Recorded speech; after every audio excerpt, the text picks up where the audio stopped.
Unajua baadhi ya dalili ndogo za kiafya zinaweza kuwa ishara ya uvimbe kwenye kizazi?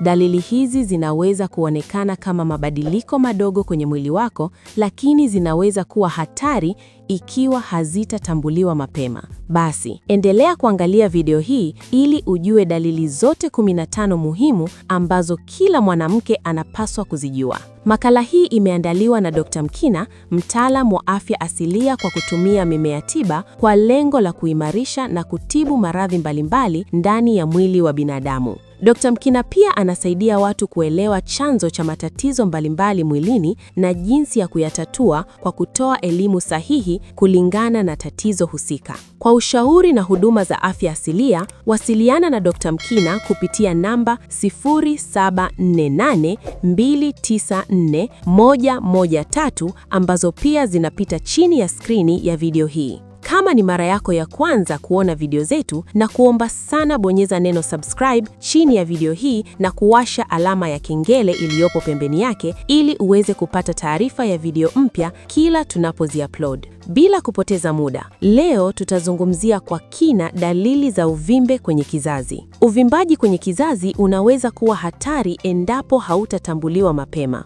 Baadhi ya wanawake hawafahamu dalili hizi ndogo na kusubiri kunapelekea matatizo makubwa ya kiafya kama usumbufu wa hedhi, maumivu makali au matatizo ya kupata mimba. Endelea kutazama video hii ili ujue kila dalili kwa undani na jinsi ya kuchukua hatua za awali za kiafya. Dalili ya kwanza, mzunguko wa hedhi usiokuwa wa kawaida. Uvimbaji kwenye kizazi unaweza kuathiri tishu zinazozalisha homoni zinazodhibiti hedhi. Hii inaweza kusababisha hedhi kuwa nyingi sana au chache kuliko kawaida au kudumu kwa muda usiokuwa wa kawaida. Mabadiliko haya yanatokea kwa sababu uvimbe unaweza kusababisha usumbufu katika tishu za kizazi na kuathiri mfumo wa homoni unaohusiana na ovulation. Dalili ya pili, maumivu ya tumbo ya chini. Maumivu ya mara kwa mara kwenye sehemu ya chini ya tumbo ni dalili ya kawaida. Uvimbe unaposukuma au kushinikiza tishu jirani, mishipa ya fahamu ya hisia hupokea ishara za maumivu. Hii inaweza kuonekana kama maumivu ya kiunganishi au maumivu yasiyo ya kawaida ya tumbo. Kama unasumbuliwa na uvimbe wa kizazi, wasiliana nasi kwa namba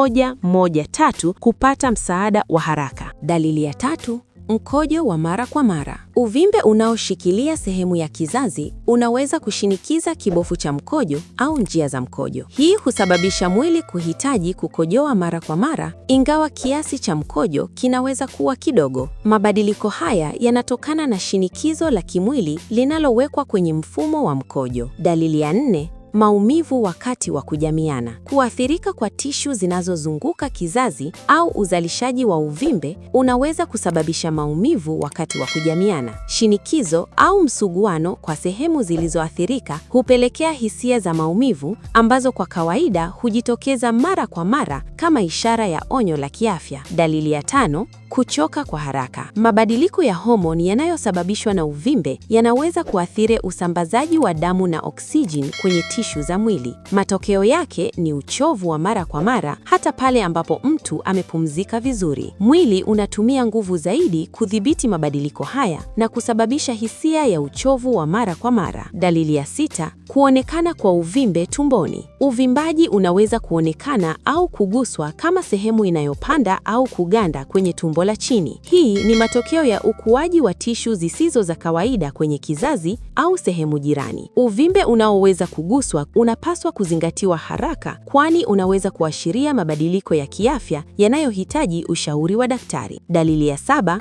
kuonekana kwa damu isiyo ya kawaida. Damu kutoka kwenye njia ya kizazi nje ya mzunguko wa kawaida wa hedhi inaweza kuwa ishara ya uvimbe. Uvimbe unaweza kuathiri ukingo wa kizazi, kusababisha mabadiliko kwenye njia ya mzunguko wa hedhi na kutoa damu bila sababu ya kawaida. Dalili ya nane, kupungua hamu ya kula au kutapika. Uvimbaji mkubwa unaweza kushinikiza sehemu za mfereji wa chakula au misuli ya tumboni, ambayo husababisha kupungua hamu ya kula. Vilevile, shinikizo kutoka kwenye uvimbe unaweza kuanzisha mwitikio wa kisaikolojia na kimwili unaosababisha kutapika au hisia za kutokuwa na raha baada ya kula. Dalili ya 9, maumivu ya kiuno. Uvimbaji wa kizazi unaweza kusababisha shinikizo kwenye misuli na mishipa ya mgongo wa chini. Hii husababisha maumivu yasiyo ya kawaida ya kiuno, mara nyingine yanayoweza kuenea kwenye sehemu za mgongo wa chini na nyonga. Maumivu haya ni dalili ya onyo kwa mtazamaji kuzingatia afya ya kizazi. Dalili ya 10,